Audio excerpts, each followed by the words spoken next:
it's time to apologize to God.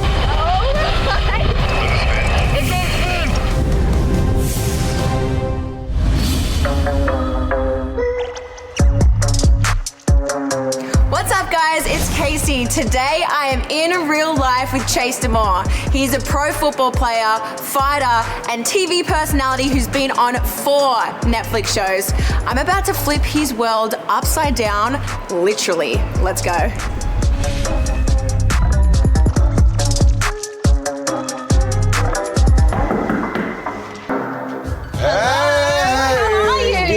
Good to see you. Nice to see you too. Come on in, come on in. Thank you. Welcome to my humble abode. Thank you so much for having us. Hey, man, no problem. Thanks for coming. Look at all your achievements. Yeah, you know, I like to commemorate moments. This jersey is from when we won the Netflix reality games. I'm a huge gamer. Like, these figurines and stuff are all from World of Warcraft. What is this? This is actually super sick. So when I was coming out of college, off-season training to go to the NFL is really expensive. I'm on a college dollar. Not a whole lot of money, but all these people who signed this specific cleat are people that paid to have me train. So it says on the cleat, do it for the ones that believe in you. This is so sweet. Yeah. So these are all your important people. all my important people. They help you chase your dreams, huh? Chase your dreams. Chase your dreams. Put on words. Yeah. So it's one of my, more favorite things that I own. And I put it there, and I look at it every day. And I wake up, and every sport, every video game, everything I've ever done, it all ties back to these important people. I love that. That gives me like goosebumps. I hang up, all of my jerseys. I got the one I got drafted in right over there. I signed that one. This was my first season as a pro. We won a championship in that one. My first celebrity basketball game. Wow, look at you. And then right now I'm getting ready for my first boxing match. Ooh. So social gloves. Look at you, you're just an all-rounded superstar. I'm trying to do everything I can, Have you ever flown a plane? Outside of Call of Duty, I don't think I've ever had to fly a plane before. Well, I'm thinking that I might put you to the challenge today. Oh, I'm gonna definitely be cramped because, big body, 6'5", so. Well, there's only one way to find out. Should we go do it? Let's go do it. All right, let's go.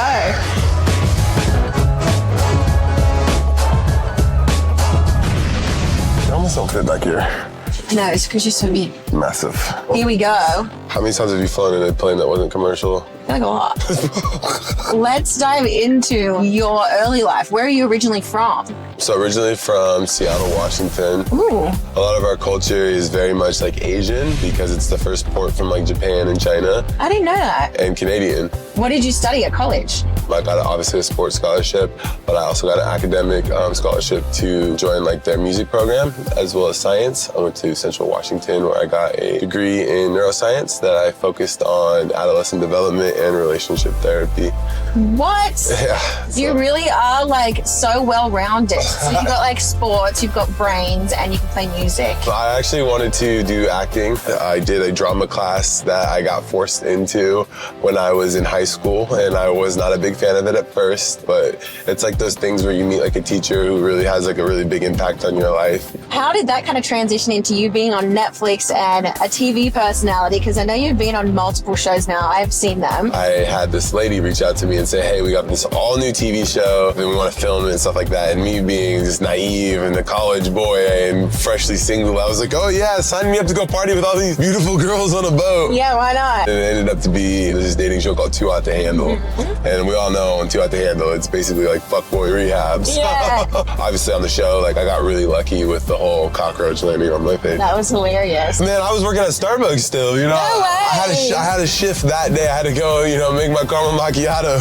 Humble beginnings, we love that. Man, and so I'm just at work, and then people started showing up to my work. I was signing cups, I was taking pictures of people, and like when you start having like a line out the door of people that want to Just say hi. say hi, or Take like a photo. take a photo, or like bringing me like fake cockroaches for me to touch. No and take pictures. way, that's hilarious. Yeah, and I think I worked there for like maybe like 2 more days after And that. you're like, I gotta leave. When did you kind of like take off in your football career? Because I know you went pro. At Central Washington, I had a very successful year. I was Special Teams Player of the Year in 2019. And after that, basically, I started talking to different agents. At first, it was like a very long shot for me. There wasn't a lot of people that believed in me.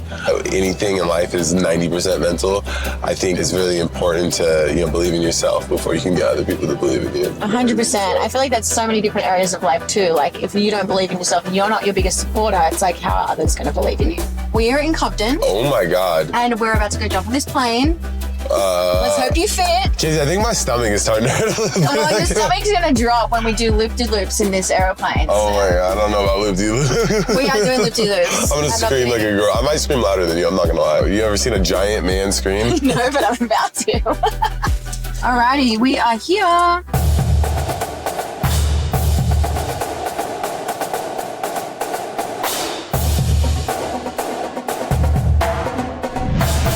Welcome to Biplane Fun. I'm Mike. I'm Casey. Casey. Hi, I'm Chase. Nice to Chase, meet you. nice to meet you. Thank you for having us. Have you ever been in a biplane? Not one time. You have some questions? Questions? Am I going to come down okay? Tell us about this beautiful airplane. This is a 1943 Stearman biplane. It was built by Lloyd Stearman, and this one was manufactured by Boeing in 1943. And it was the primary trainer of World War II. After the war, this airplane and most of them became crop dusters. And then this was tucked away in a barn. And this airplane was not a replica. It was completely restored in 1990. It's a treasured piece of naval aviation history. And I've been its caretaker for about 25 years now. No way. You've been the caretaker as long as I've been alive. There you go. There you go. How difficult is this to fly? When you want to go that way, you just go that way. Can we fly it? Yes, you can. Are you ready for this, Chase? Yeah. Everything's going to be fun. That's why we call Go it. crazy on it. Yeah, everybody wants to pay me extra to go crazy. Hey, everybody relax. We'll do some flips and tricks. And then in the rear view mirror, if I see a big smile on your face, we might do some more. Have fun. Hey, if you don't come back, keep it pee. Oh no, okay, I'm up first, I guess.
How was it? That was amazing.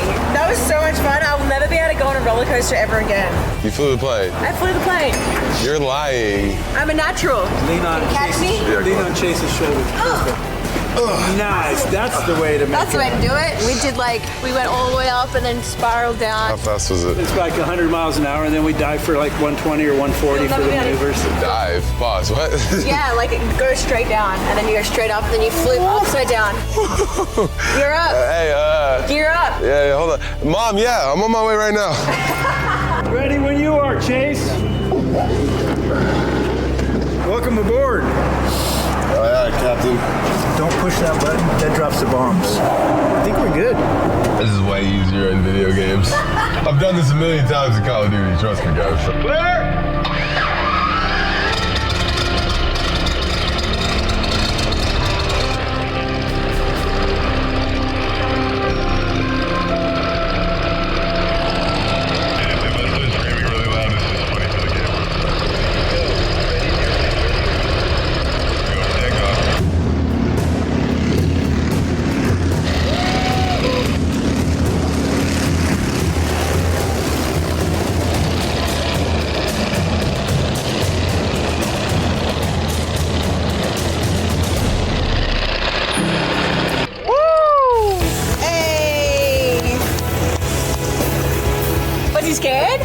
God, I thought he was gonna barf. I said, we're not doing flips. I repeat, not doing flips. He goes, hang on to the side. How did you like it? I'm It's fun. trying. Why don't you do it? It's fun. I like land, solid ground. He flew smoothly. You did? Yeah. It's fun though. You know what, Casey? I'm glad you found a new hobby. You want to kiss the ground? Well, you're back on solid ground now. I can catch you. All right, Casey. 1, 2.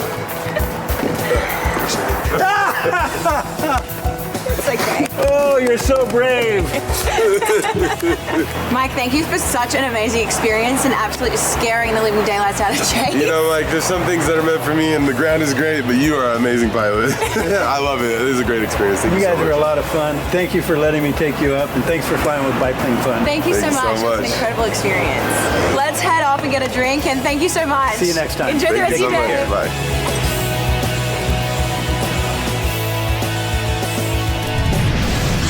Alrighty.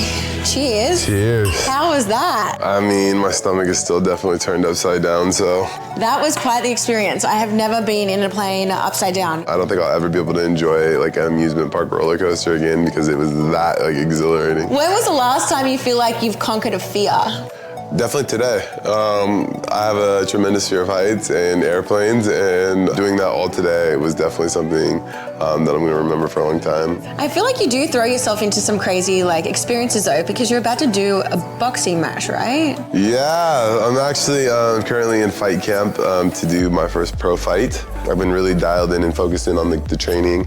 It's definitely been a lot. I think I'm very excited to go and fight in front of thousands of people and see if it transitions from street fighting as a kid into pro fighting as an adult. I'm excited to see what happens. Good luck. Hey, we don't need luck. You got this. I got a right believe hook. you. I feel like with your social media presence and the reality shows that you've been on, do you feel like you've been playing a villain on these shows and online sometimes? In every TV show, everybody wants to be the hero.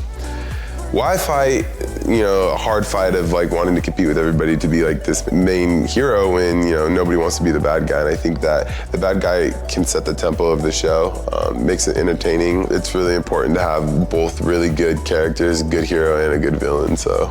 Who would be some of your favorite villains? Oh man, so obviously I love superhero movies. I think my top 2 favorite villains, number 2 is Bane from Batman. My number 1 favorite villain of all time, who I personally don't think is a villain, is Thanos from the Avengers. Here's my philosophy on Thanos. People don't like him because they don't agree with like his ideals, his philosophies. And here's the thing is like inside your comfort zone, you're gonna fail 100% in your comfort zone. Eventually you're gonna fail in your comfort zone because you're not really learning, you're not really growing. And Thanos' idea, whether it was right or wrong, was he was trying to break the mold and break out of everybody's comfort zone. Playing that villain character across like your social medias or on TV, do you feel like it's hard to upkeep it sometimes? It's definitely trying sometimes because I think that I take a lot of stuff, like my dad used to tell me, give people a reason to keep you around. If anybody has anything bad to say about you, then they don't really know much about you. It's funny, I was at a gas station one time going and getting some candy and I had walked out and there was this guy yelling at me from across the street. He starts talking to my mom, so me and Big Bad, Chase gets out of the car, like, what you talking to my mom for? And he's basically saying that, he has this program that he runs where he gets kids to play, sports. And my mom, she was very apologetic and she's like, yeah, I can't really afford to do that. Like, I'm not really working right now and he's in school right now. And he looked at me, he's like, I get, a couple free kids, you bring him and his siblings down, I'll let a couple of them go for free, I'll pay for one of them and we can make this thing work. And so Wow. He took me down there, he bought me a public transportation bus pass so I could get to and from practice without my mom having to drive me. And it started there, like I said, it takes one person to believe in you. And like, me and my brothers were out there being knuckleheads in the street, tackling each other, and now we're being knuckleheads on the football field, tackling other people. So it was like a bonding moment too. Wow, that's a life-changing moment from a random stranger on the street to now like a professional football player. Man. That's wild. That's what I'm saying. And in my head, I'm sitting here thinking like, man, I can't wait to grow up and maybe I'll get a good job selling car insurance or something. How do you feel like football has transformed your life? A lot of people, they ask like, oh, well, everybody wants to be a football player or a superstar. And I think they all base that off of seeing what it looks like on game day. But they don't realize like that's like our reward is that game day. They don't see like the hours and the years and the months and like the discipline And it's a trade-off. Like I tell everybody, like, you know, my mind thinks differently than regular minds. Like, you know, I have like a very sporty outlook on life. Like I look at everything as like XOs and numbers, whereas people see it as, you know, people and opportunity. And I think, yes, like we get to play in front of thousands of people and people like love and adore you. But at the same time, it's like, what's the cost? Like I'll never, you know, wake up in my life and not be in some sort of pain. Yeah, you'd be sore. Like the beatings that you guys take, I'm like, I see it and I like freak out. I don't know how you actually like cop that. Man, I'm saying, it's just like, you know, you look at me and you think I'm a large person, but in the football world, I'm a very, very small, normal size human. Football to reality TV to social media to the villain, how do you juggle all these different activities and hats that you're wearing? I really don't know how I do it. Honestly, like, you know, anything can be taken at any moment. You know, it comes back to that football mindset. You know, I could walk out the practice and, you know, break my ankle and then not be an athlete anymore. I think that, you know, being humble, remembering where you come from and remaining consistent is how you continue to build on the success that you've already had. And live in the moment, enjoy the moment, day by day. And sometimes it's gonna suck and sometimes you're not gonna always be able to get it done. But like, here's the thing, is like when you go to sleep and you wake up and the sun's gonna be back up and you have another chance to do it. So. Absolutely. What kind of made you make that jump onto the OnlyFans platform? At first I was like, no way. And it took somebody to really open my eyes and say, well, look, we do this and we do this and we do this. I saw what it was doing for my life and I was just like, okay, maybe I should do this. This is a little bit early. It's amazing. How long have you been on the platform for? Not even a year yet. Yeah, so probably after your show came out, you have all that fan base that if you transferred over to the OnlyFans, I'm sure so many of your fans are wanting to connect with you too. I think it's a great way to connect with me in like a more intimate way. I say like intimate in the sense of like you really get to know I'm not the villain, Chase. So showing that softer side to you and not the villain side to you. Yeah. On your OnlyFans, I like that. I went from lion to kitty. Yeah. What kind of content do you show on your OnlyFans? Is anyone going to learn any football tricks on there? I mean, you can subscribe and check it out, Case. I don't know. Subscribe. Hello. You can expect to see like some football content on there, definitely. You get really in depth behind the scenes of my life. You can see your little action in there every once in a while. Sexy Chase, you can say it. You can see a little bit of sexy Chase in there. And I know you have your own show on OFTV too. Yeah, I have a show. It's called Go Long. I teach you the most simplest basics of whatever sport it is, mostly football. And then in the next segment, we go out there and we quiz it. And then we rate you on a score. And then flip the roles. The ladies go in there and you teach me about a makeup product or like a clothing brand. And then I get quizzed on it. And then we compare the scores at the end and see who learned the most. I'm gonna have to come on your show next time. Hey, Case, don't play with me. I'm gonna sign it up. Well, I'm so excited to see what you do next with your career and your acting, your football, and I hope you win your fight. I'll be keeping an eye out for that. We're gonna win. That was light work. Come on. Yeah, you got this. You got this. I got a nasty right hook. Yeah. Well, thank you so much for spending an amazing day with me. It's been such a pleasure to get to know you more. It's been absolutely amazing. And I hope to be on your show soon. Yeah, I'm definitely gonna put you through the ringer. I'm actually gonna quiz you on all the sports, not Australia. Quiz me on rugby. I know a thing or two about rugby, but I'm not sure about American football. It's definitely gonna be mini golf in the NBA. Oh, great. I'm gonna fail. Yeah, you'll be all right. But thank you so much. I've had a blast. Yeah, me too. Thank you so much for having me. Of course. And we'll see you guys next time on OFTV's In Real Life. Hey, we'll see you later.